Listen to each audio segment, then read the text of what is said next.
Okay, guys, so it turns out that something happened with my computer, and I have no idea what it was. So I need to go back just a smidge from where I was and talk to you about the Mexican-American War, which is widely just called the Mexican War, from 1846 to 1848.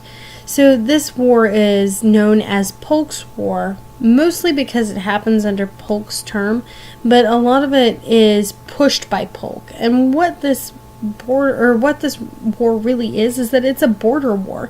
So essentially, there's a dispute between the United States and Mexico on whether the border for the Texas territory, maybe what we would call it, Texas territory, the area that's part of Texas.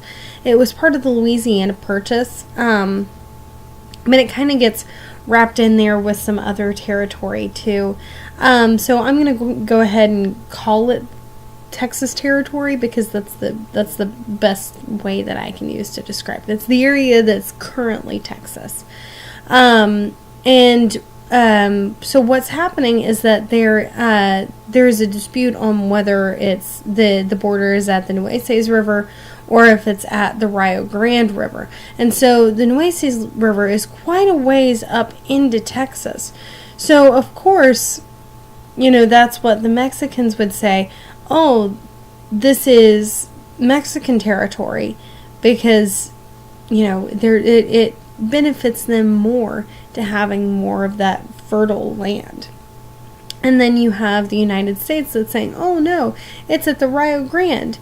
And so they have that same access to that same fertile land. And the big part of it is that the Nueces River is not nearly the size that the Rio Grande is. So, portability and things like that are important to consider. And Kentuckians are particularly enthusiastic about this war. So the government requests 2 regiments of infantry and 1 regiment of cavalry, but over 100 volunteer total. And this isn't 100 people, this is 100 regiments that volunteer. So you have a request for about 2,400 troops, and they get 13,000 volunteers. Not 1,300, 13,000. And of these 13,000, only 5,000 actually get to serve. The majority of them are turned away and said, sorry, I hate that for you. And then you have about 500 of those who die from disease, and then less than 100 that die from actual combat. And this is where Zachary Taylor, who is the fella up at the top of the slide, gets the nickname Old Rough and Ready and becomes famous. And this is really the start of his political career. And he will become a Whig president after time. So, with every rise, there's a fall. And with the Whigs, it comes very quickly. And most of it is spurred by problems in the 1850s, just right up before the Civil War. So there are issues with nativism, prohibition, slavery, and some other, semi-large ones, but those are the big ones. And what nativism is that it's the idea that you were born in this country, so you have certain rights within this country. So somebody who is an immigrant from, say, Ireland would not have the same kind of rights that everyone else in America might have. And Clay and Webster are dead by this point. So in reality, they're really the ones holding the party together. And so after their deaths, the party just loses power and it's just not able to keep up with the other parties that are coming into prominence at this point. With the Compromise of 1850, we see a split among the Whigs between slavery and anti-slavery. They have 5 bills that are passed in Congress around September of 1850, and this determines slave status in territories taken in the Mexican War. So those areas that are directly related to the place in Polk's War and the places where Zachary Taylor would have been fighting. By the way, we won that war, so our territory went down to the Rio Grande, of course, where it is today. So with this determination, with the Compromise of 1850, like I said, there are 5 bills passed, and they're written up by Henry Clay and a Democratic politician named Stephen Douglas. So Texas surrenders all of New Mexico's territory, and claims anything above the 3630, but gets to keep the Panhandle. I kind of told you guys a little bit wrong on that one. So Texas surrenders all of New Mexico territory, and they surrender all of their claims for anything above the 3630 line. But they do get to keep the Panhandle, which later ends up being taken over by the federal government to help pay down some of their debts. And no slaves can go above the Missouri Compromise line. California is a free state. There's no Wilmot Proviso, and the Wilmot Proviso doesn't seem like it's that important in the scheme of Whig decline, but at the same time, it wasn't one of those things that was particularly important or heavily debated, is my understanding, during this time. But it's only looking back that we can really see the significance of this. And what this would do was that it would outlaw slavery altogether in new territories gained in the Mexican-American War. So, of course, that one does not work out. The slave trade is banned in Washington, D.C., and then they create more stringent fugitive slave laws. So if a slave would go into Ohio, they could be brought back, that kind of stuff. And then Utah and New Mexico territory, they get to become slave states if they want to, based on a vote of popular sovereignty, which is where all of the white men vote on whether or not they want it to be a slave state or a non-slave state. And so, based on what they vote will determine their slave status. We have the same thing that happens in Kansas and Nebraska, but this really only exacerbates problems and gets to be known as something called Bleeding Kansas. Alright, guys. Only about 3 more slides. So let's talk a little bit about slavery in Kentucky. So, in these pictures, you can see a couple of pictures of former slaves and children of former slaves and those kinds of folks. Susan Crumbaugh is particularly interesting. This piece that's here states that she was, I believe, the picture of her is from when she's, I believe, 104 years old, born in 1854. So she's talking about those times she's growing up in those times when the Whigs are on decline. So it's kind of interesting to see how that dynamic plays out. But with slavery in Kentucky, Kentucky was formerly part of Virginia. And because Virginia is a slave state, Kentucky becomes a slave state.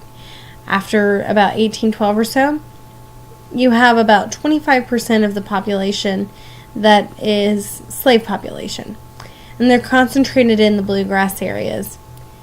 And so when they decrease the amount of tobacco being produced, they decrease the number of slaves. And so they're moving them around to different jobs, like growing hemp, growing tobacco at other places, work on riverboats, and mining ore.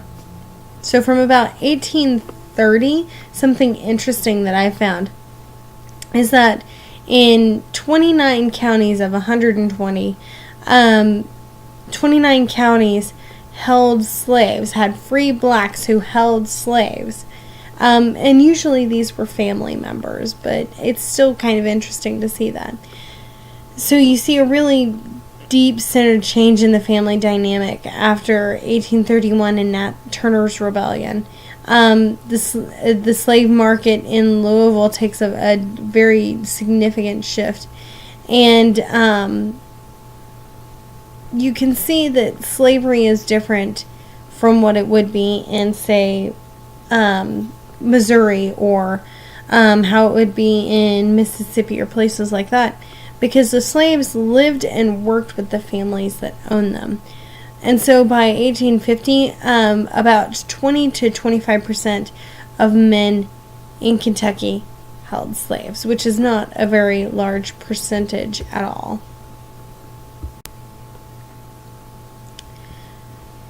So with this, you can see that the things that you're seeing are maybe a little bit different than what you would perceive for most slave areas. So, the thing that I found most interesting about this is how different slaves interact with their masters in Kentucky, and where wealth lies among slaves in Kentucky.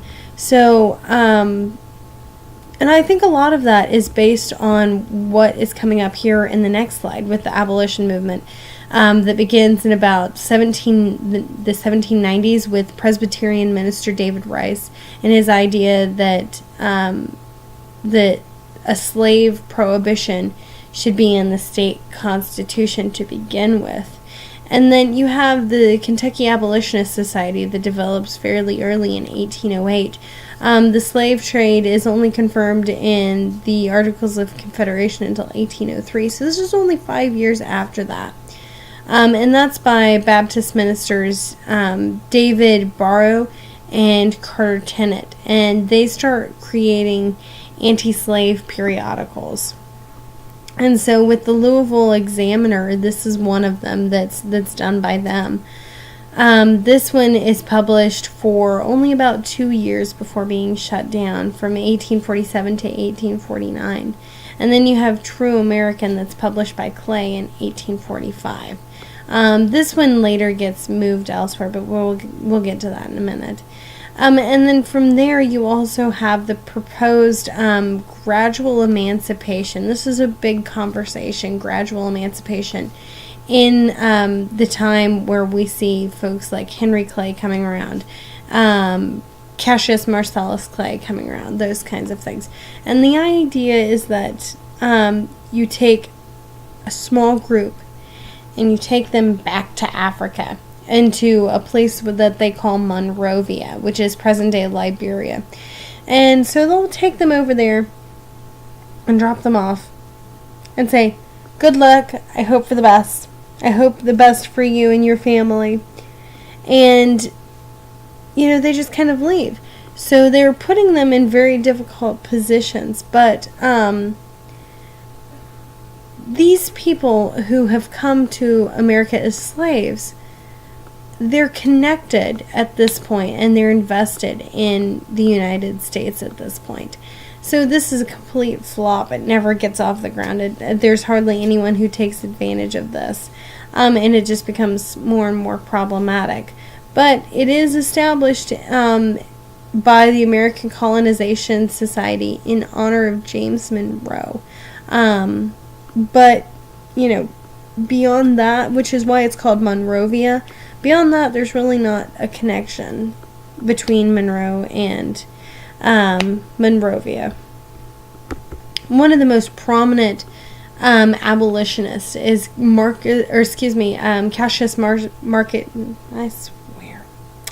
Cassius Marcellus Clay, who is just the most terrifyingly awesome guy I've ever heard of. He's like the precursor to Rambo here, more than anything else. But let me tell you a little bit about him. So he is a planter. He's the son of a planter, a politician, and he's an abolitionist. And his father was a slaveholder.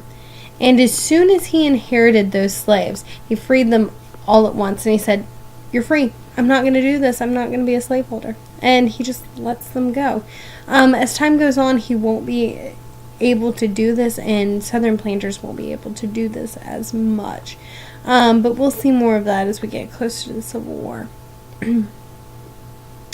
So, during a 1843 political debate, a fellow named Sam Brown attempted to assassinate him. He shot him in the chest, and so Clay pulls out a giant Bowie knife and then goes after Brown, and he tackles him, and he cuts out Brown's right eye, and then takes off a little bit of his nose and his left ear and throws him over an embankment. And the only reason that he survived is because of his case, his knife case on his Bowie knife. So, you can kind of see that this guy, he's not your average kind of guy who's going to be like, you shot me, run away, duck and cover. No, he's going after them with the Bowie knife. And, this happens continually over and over and over and over again to this poor man. So in 1845, he publishes 2 periodical, True Americans in Lexington, and he has to barricade himself in his office with armored doors and with 2 cannons for protection. And so when a mob attacks his office and seizes some of the equipment, he's not surprised. He kind of knows that this is a possibility. And so once that actually happens, he moves all of his technology and all of his goods over to Cincinnati, Ohio, where he has a far more receptive audience. So again, in 1849, Clay's attacked by the sons of another political rival after one of his anti-slavery speeches. And so Cyrus Turner and his 5 brothers surrounded Clay. And so they punched and they clubbed him and they stole his Bowie knife, his faithful Bowie knife, and they stab him and they attempt to murder him. But by fate, the gun misfires. And so as they attempt to stab him to death, he gets the Bowie knife from one of his captors and he scatters the attackers. He runs after him, terrifies all of them, and he chases them down. And he actually kills Silas Turner as his son is watching. That's the kind of man we're talking about here. So in 1853, he gives 10 acres to John Fee of Berea College in about 1855. And it is the only place that's open to all races. And then again when he turns 92, 3 men break into his house. He shoots one, disembowels the other with the same Bowie knife, and then he seriously wounds someone else. So, when you guys get a minute, if you want to read about this, there is a really good telling of it on the next slide, so you should definitely take a look at that. And then you can see the way that I envision Cassius Clay. He is Rambo to me. I mean, he's even got the Bowie knife and everything. Amazing kind of dynamic there with him and the way that he kind of deals with other people. But that is all for the night. That's all before the test, so good luck. Email me if you have any questions, and let me know if you need anything. Thank you, and have a good night.